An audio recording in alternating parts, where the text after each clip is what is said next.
Hey guys, welcome back to Golden Aesthetics. This is Artemus Dolgin. 10 weeks. Fucking 10 weeks post surgery. Um, what a fucking time, man. Lowest time of my life.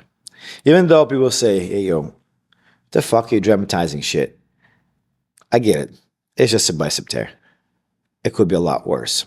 People have it a lot worse. A lot worse.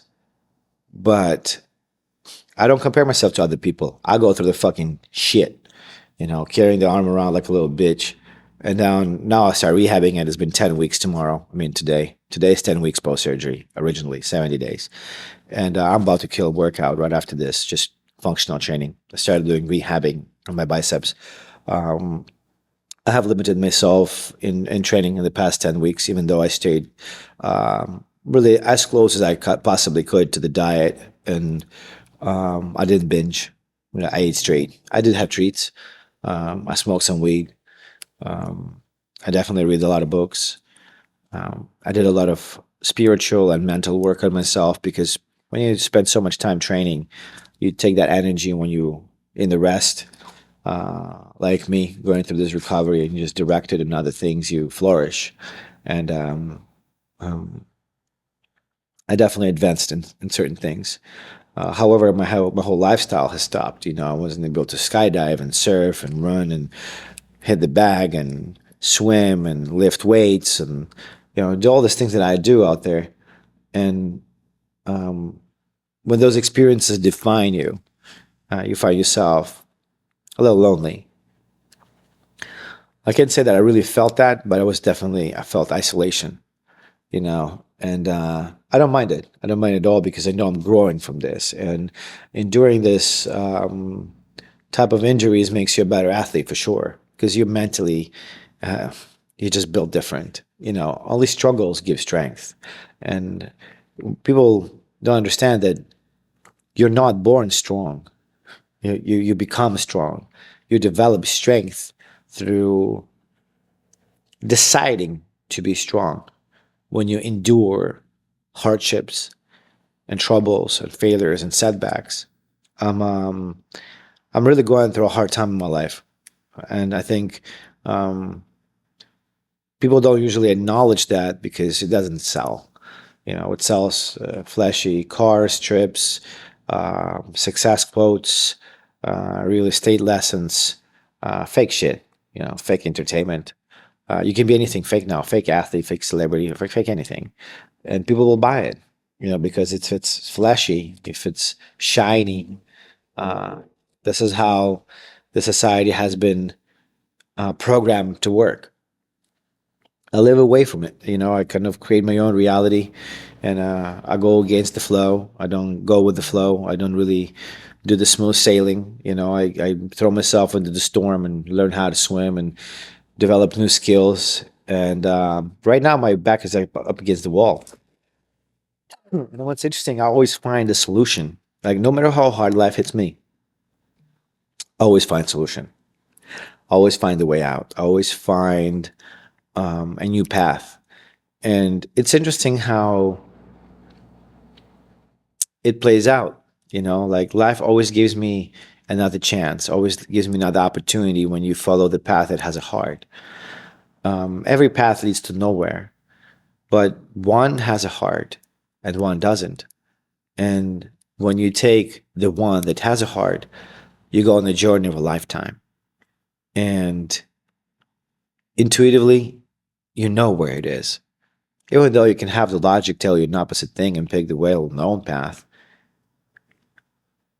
you know that your intuition tells you to pave your own. And when you do that, you go through a lot of debris, you go through a lot of mud, you drag yourself through mud, you become stronger. And you have to be um, a solo. You have to fly solo for a little while until you really learn how to fly. So that way you can get yourself in the formations with, other eagles. But you have to become an eagle first and get to that height. So you have to spend a lot of time in your own training, working, self-educating. It's fun. It's fun, because you are the game and life is a player. So it's whatever sets of rules you decide to put out there. That's how the life is going to be for you. And going through the setbacks, I rearranged my mind. I rearranged my energy and directed on solutions. It's hard, man. It's fucking hard, man. It's fucking hard. It's insanely hard, especially when you're getting censored nonstop and you don't cry about it on Fox and you don't cry about it on big podcasts. You just eat it and you create the best content in the world, one of the best content, the most beautifully shot extreme experience of life, intense experience, shot in a great style. And you get absolutely nothing, like and some girl shake her ass and do some weird shit and you get demonetized for posting vitamins and promoting a healthy lifestyle. Or talking about psychedelics, you get banned from doing live feeds.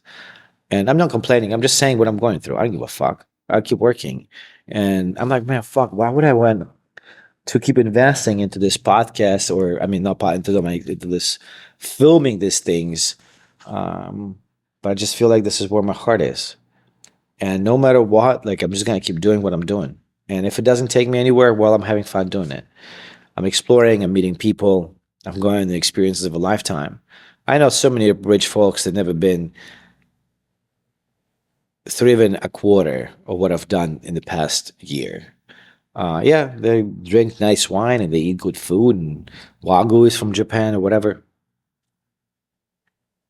I made love in the cave, bro. Fucking more sickest cave I ever seen, like overlooking the whole Milky Way and shit. You know what I'm saying? Like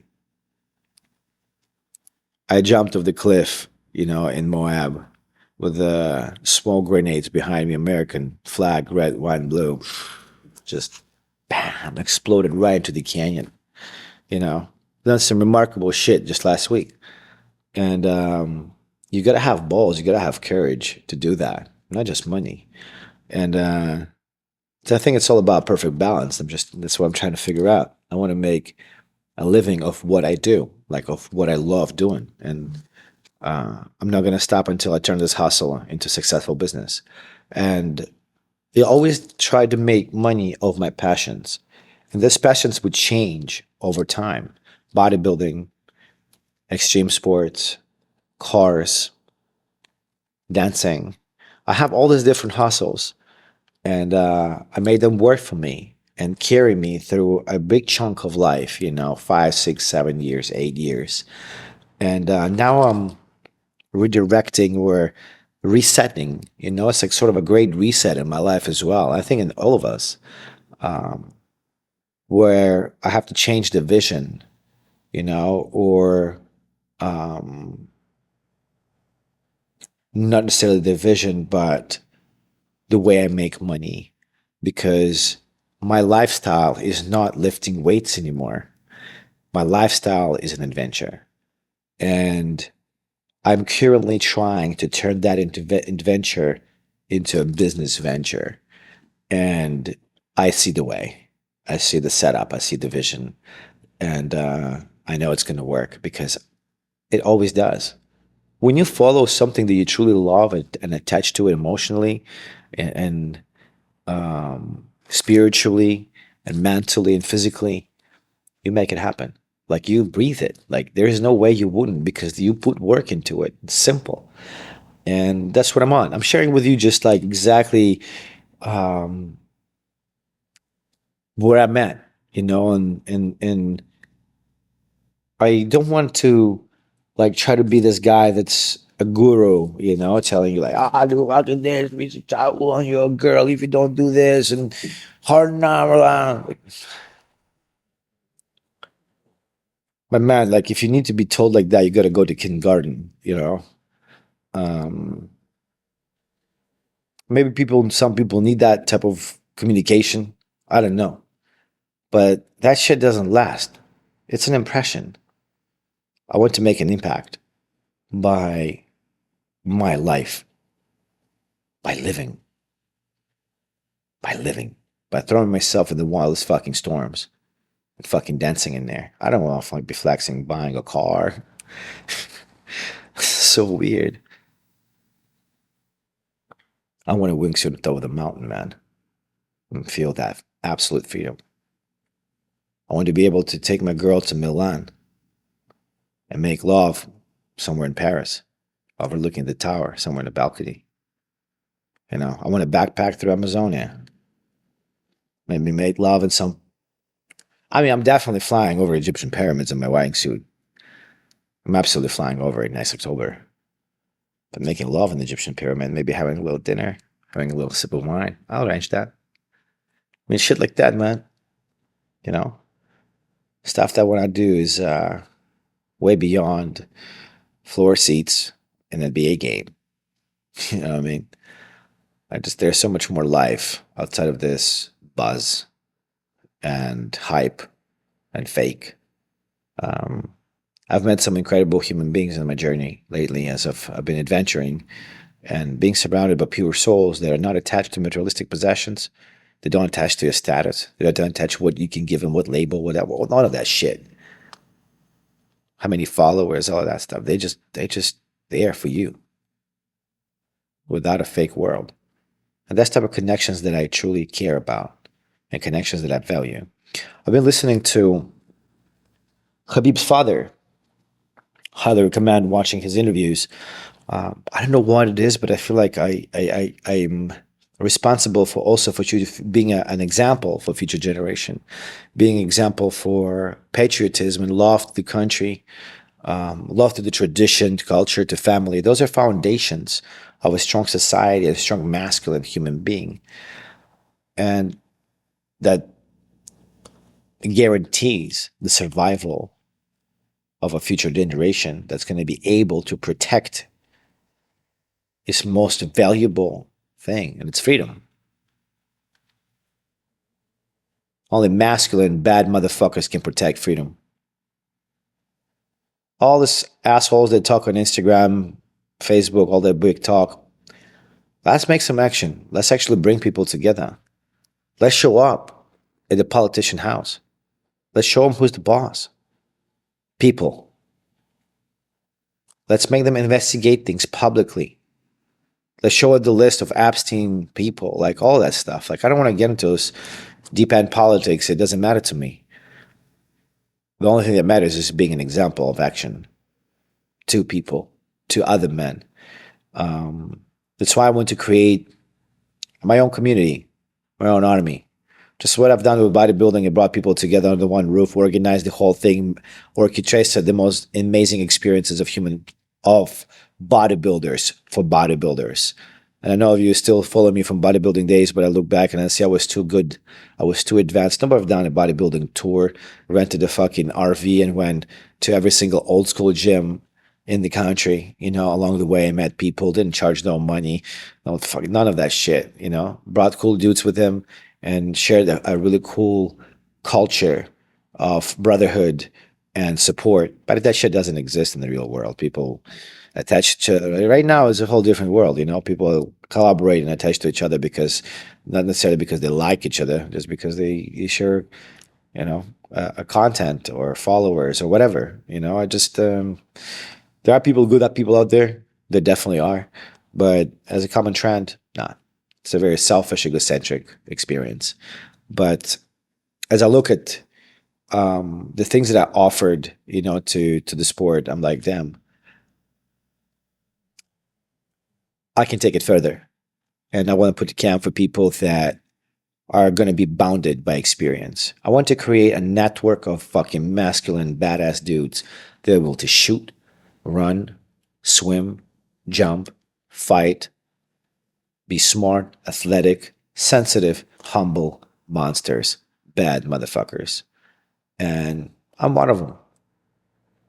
I stand for what I believe in. I haven't changed. I didn't sell out. I'd rather be alone than being a groupie. Never been a fucking groupie. I don't understand people that bow to some guy on the internet, like screaming about things and try to impress.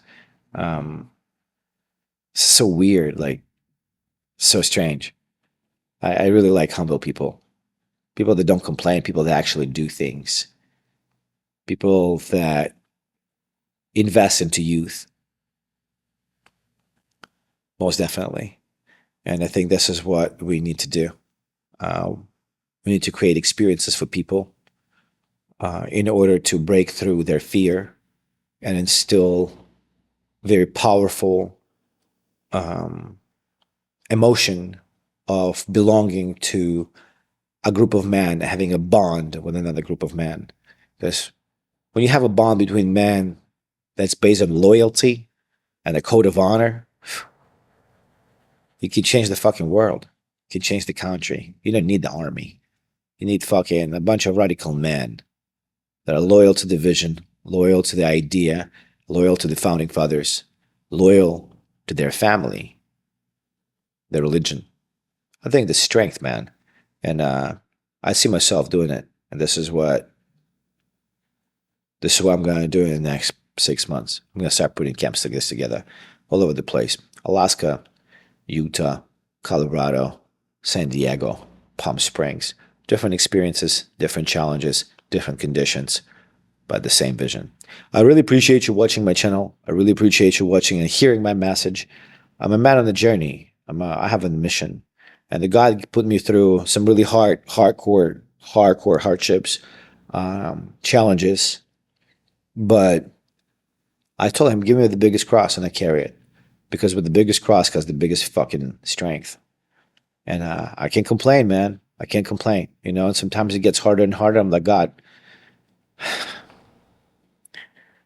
And I feel like he says, you ask for it. So now I kind of just get back down. But I'm really excited to share this with you along the way because I know I haven't changed. I'm matured. I grew up a little. My body has changed. The beard got like a lot sexier, for sure. Got a little bit more skilled, but I'm still a seeker inside. Still the same seeker, the same adventurous, childish spirit, with a very sensitive soul. I know where I'm going is light because my heart is telling me so. So I appreciate you sharing this experience with me, being the same lifetime with me, listening to the end of this podcast and hearing what I got to say, because everything I share with you is coming from my heart and coming from my own experience. I appreciate you shopping Black Friday sale, Golden Aesthetics. We're going to do a Cyber Monday. Thank you guys so much supporting Golden Aesthetics. This brand is made in Los Angeles. It's been ripped off many times by the brands you probably wear and buy as well. However, I just keep doing my shit and investing in quality. And this is something I haven't changed either. You know, I just keep experimenting with things, but what we do and what we put out is true art, and it's a heartfelt thing. It's a good brand. It really is a good brand. It went through a lot of fucking suffering and backstabbing, but it's a good brand, and I appreciate you supporting it. It reflects me. It's quality shit, and it's made locally. Thank you guys so much. Artemus Dolgin, follow me on Instagram, and I think the next video is going to blow your mind. Guaranteed. Thank you all.